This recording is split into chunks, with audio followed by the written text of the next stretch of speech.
Hey everyone, welcome to another episode. Today we're going to be talking about, again, the Maoist Communist Party, who goes by For the People, but we're going to be focusing specifically on their marketing strategy. So the blog, as always, is on our website, but we're going to go through it here. So the Maoist Communist Party is obviously a communist organization. Maoist is an ideology that comes from 20th century China, specifically Mao Zedong's regime. That's where like the Great Leap Forward happened, and power struggle sessions. They kind of took their root in that regime. Anyway, so this group, the Maoist Communist Party Outreach Committee, says that they're a group of like a number of different mass organizations, is what they say on their website. I don't know exactly all of the organizations in their little group, but we're going to look at this one today and specifically how they market to people and how they get into local communities and build a following base, I guess, based off of, I guess, these communist ideologies. So we're going to get into the blog. They operate in cities like Minneapolis, San Diego, Pueblo, Colorado, which is kind of where I came across all of this happening like right before my eyes. The organizing committee's goal is to insert themselves into communities and then build relationships with the public in order to promote communist political re-education. I'm going to pull up the source for that. Here's their website.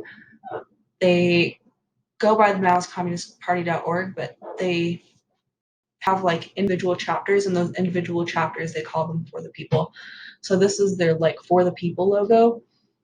They have a quote from Mao Zedong, and then here's all the locations that they have in the United States. So obviously coast to coast, California, Utah, Colorado, Oklahoma, Louisiana, Minneapolis, Minnesota, they're in the Twin Cities, Chicago, I believe this is Indiana, Bloomington, Indiana, New Jersey, and Massachusetts, or Maryland and Massachusetts. No, Philadelphia. Sorry, I'm not really good with my East Coast geography. It's Philadelphia. But anyway, so I guess this is their site here. And they have all kinds, on this actual website, they have some really radical ideology. They have like a political education tab here where they talk about just like communist politics. And it's really weird because nowhere on their site do they acknowledge the fact that Mao's regime like killed 65 million people. And, like they just want to build off of the ideology. Anyway, so that's their website, and that's where I get a lot of these sources, is like directly from what they write there. Also, obviously, they operate in Pueblo, Colorado, and so I've been to the protests that they put on, and I've seen them there, and I've been to a city council meeting where members who are a part of this organization have gone and testified, like in favor of certain political agenda items that benefit their group and have been organized by their group. Anyway, so that's where this is all coming from. The way that their content distribution works is really interesting. I'm going to pull up their website here. So the way that it works is the radical ideology comes up on maoistcommunistparty.org, right? So it goes up here, but then what they do is they have For the People, which reaches out to the community like directly. They have their individual chapters, but they also have this thing called the People's Voice, which is a like online publication. It's like a magazine kind of. It's just digital propaganda is what it is, really. But it gives them, I guess, more of a web presence. And I'm not sure if the only purpose is to give it a web presence, is to give them a web presence, or if it's because it's some sort of communication tool to communicate relevant information to each of the chapters. It's probably a little bit of both. Hard to say. They do have a contact page, but it's a Proton Mail account. Let's see here. Yeah, Proton Mail. Those who don't know, Proton Mail is an encrypted email service, which makes it pretty much it's a lot more difficult to hack somebody's Proton Mail account because it's encrypted, as opposed to like a Gmail account, or intercept messages, I guess. Anyway, So the way that it works is they post the radical ideology on this website here, like in political education and their blog, like recent posts. And then what they do is they kind of dumb it down and put it into the People's Voice publication and then report on current events in People's Voice. And what happens with the For the People chapters is that it's an actual physical outreach to that like to individual communities. So like here in Pueblo, what they've done is organize with natives and Latinas and Hispanics of that region and propagandize that region and play on people's negative experiences. And then essentially what they've done is push for a statue removal.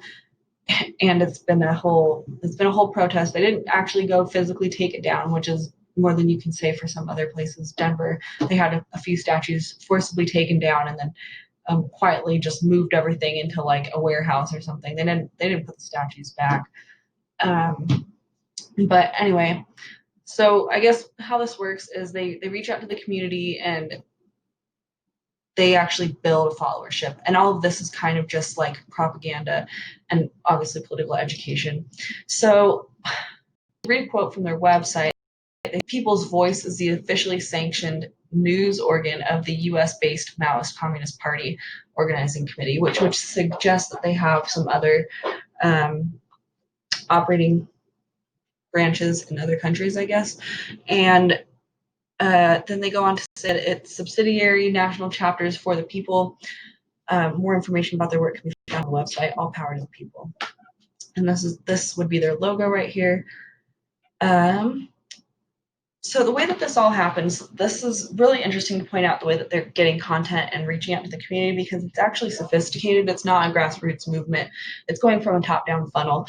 In marketing, that's called a marketing funnel, and it's this transfer of information from a primary website to like individual social media channels and then out into the community. That's called syndication, and that's like an advanced kind of marketing tactic. And so anyway, it's not just it's not grassroots, that's for sure.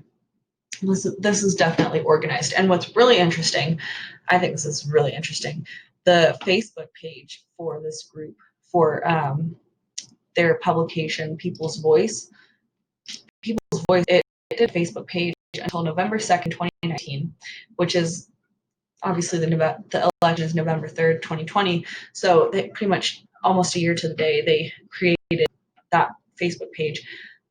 Obviously, Chinese origin, or at least Chinese ideology, some sort of Chinese sympathizer, either way. And as far as I can tell, a lot of these posts on this site here and for the Maoist Communist Party, they do not have anything to do.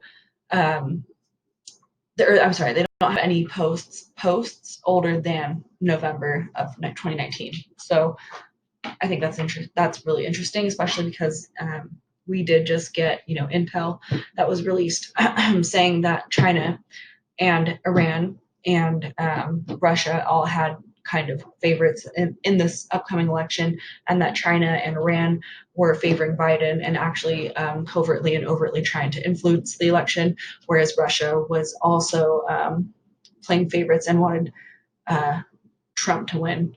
So that's interesting. Obviously, China is a little bit more of a threat than Russia, I would say, especially considering their recent activities, both in India and and I believe it's Vietnam. They sunk a couple Vietnamese fishing boats, I think, is what they did. Anyway, and I think they're approaching us. So China has been pretty aggressive recently compared to Russia. So I think it's important to point out that this page and this organization didn't pop up in the U.S. at least until, according to their website and their content, until November 2019, a year before the election. Really interesting.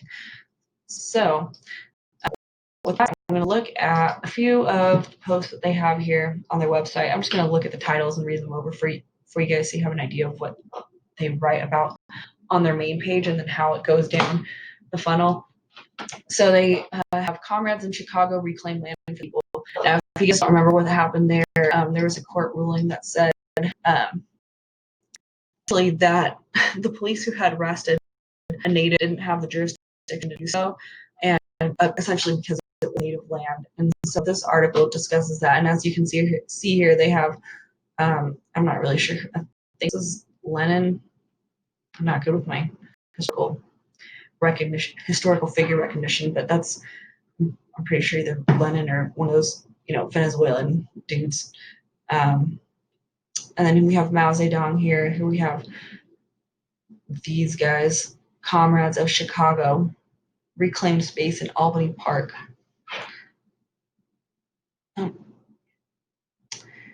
Yeah, I don't know. They seek to like put up gardens, community gardens, as part of their plan. But the reason that they do that is they want to collectivize the land. It's part of Maoist philosophy. Maoist philosophy was an agrarian based. It was like a farming based communist philosophy where everybody kind of shared and farmed off the land. But what happened was the everyday person couldn't actually farm, and so you took away all the land from the farmers who could farm, and then nobody could feed themselves, and almost 65 million people starved to death. The rest of them died from state-sanctioned violence, among other things. But not a great regime anyway. So that's one post. And then here the Real Dragons Rise, and this particular blog is about releasing prisoners throughout the U.S. and its role in solidarity for the communist movement, which is actually happening throughout the U.S. In California, prisoners have been released, as well as New York. In fact, I think in New York, Mayor de Blasio, he put up a bunch of pedophiles in a hotel like a mile away from elementary school, which is actually like a fact. He's paying, the city is paying for that hotel after letting these guys out of jail. Crazy stuff. Anyway, we have revolts nationwide and around the globe of prisoners who are demanding to be released as a response to the coronavirus. They're saying that it's unsafe for them to be in a jail, and actually are being released. So these support that. They also support a rent strike and no rent debt, which I'm guessing rent debt means that they don't pay rent, which means that the whole real estate market is invalid, and these guys want it taken away. And then down with genocider. I'm not sure if that's a word, but that's the title. Genocider statues. It is a right to rebel. That's the title of this article, and it talks about how statues like Christopher Columbus and Louis, King Louis statues and Frank Rizzo and all these other Western historical figures, how those statues resemble genocidal practices and racism, and they all have to go according to these guys. And then here in this section, I kind of just break down how this is this key market funnel. It's going from top down. Content is being created at a high level and being distributed down the funnel to people who are just like everyday parts of society and are not really like political masterminds or anything like that, or even well versed in political ideology. These are just people who are like everyday normal citizens of the US, and they get this ideology through these local for the people groups, and then we get these protests, at least some of them. So I'm really mostly with what For the Pueblo has been doing, because obviously I'm based in Colorado, but I am going to be looking into the Salt Lake City branch, which is not very far from where I live, and these other branches around the US. I'm particularly really interested in what For the People Minneapolis has played and Chicago has played in these uprisings that we've seen there and the high increased crime rate. So I think that'll be something that is going to be fun to look into. Obviously, there's going on, and I think my two focuses right now are looking into organized Marxist groups, but also looking into political influence caused by this Jeffrey Epstein scandal. I think that there's a lot that needs to be uncovered there, and I think it would be interesting to work on it. So thank you guys for watching, and it's good to see you guys. Have a good day.